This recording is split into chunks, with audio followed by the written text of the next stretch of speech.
موعد مباراة باريس سان جيرمان ولوريان في الدوري الفرنسي والقناة الناقلة والمعلق والتشكيل المتوقع.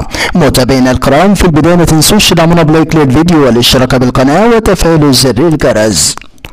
يحل فريق باريس سان جيرمان الظهر اليوم الأحد ضيفا على خصمه لوريان في بطولة الدوري الفرنسية، ويستضيف ملعب استاد دو مستوار مباراة الفريقين، وذلك في الجولة 14 من منافسات الدوري موسم 2022-2023.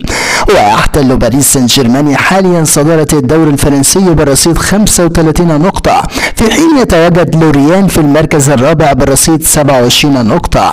ويفتقد باريس سان جيرمان خدمات النجم الأرجنتيني ليونيل ميسي في مباراة اليوم بداعي الإصابة. أما عن موعد المباراة، موعد مباراة باريس سان جيرمان ولوريان هو اليوم الأحد الموافق 6 نوفمبر 2022، وستنطلق صافرة بداية المباراة في تمام الساعة 1 ظهرا بتوقيت الجزائر والمغرب وتونس، 2 ظهرا بتوقيت مصر وفلسطين والأردن وسوريا والسودان ولبنان وليبيا، 3 مساء بتوقيت السعودية والعراق والكويت وقطر والبحرين واليمن، 4 مساء بتوقيت الإمارات وسلطنة عمان. أما عن القناة الناقلة للمباراة، تذاع مباراة باريس سان جيرمان ولوريان على مجموعة قنوات بين سبورتس، وبالتحديد قناة بين سبورتس 2 HD بريميوم. أما عن معلق المباراة، سيتولى مهمة التعليق على أحداث المباراة المعلق حسن العيدروسة.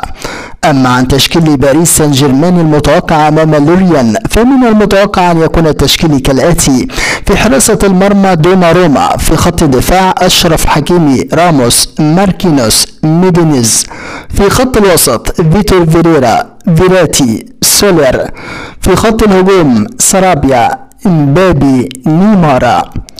متابعينا الكرام، نحن في انتظار نتيجة توقعاتكم عن المباراة في التعليقات، ولا تنسوا الإعجاب بالفيديو والاشتراك بالقناة.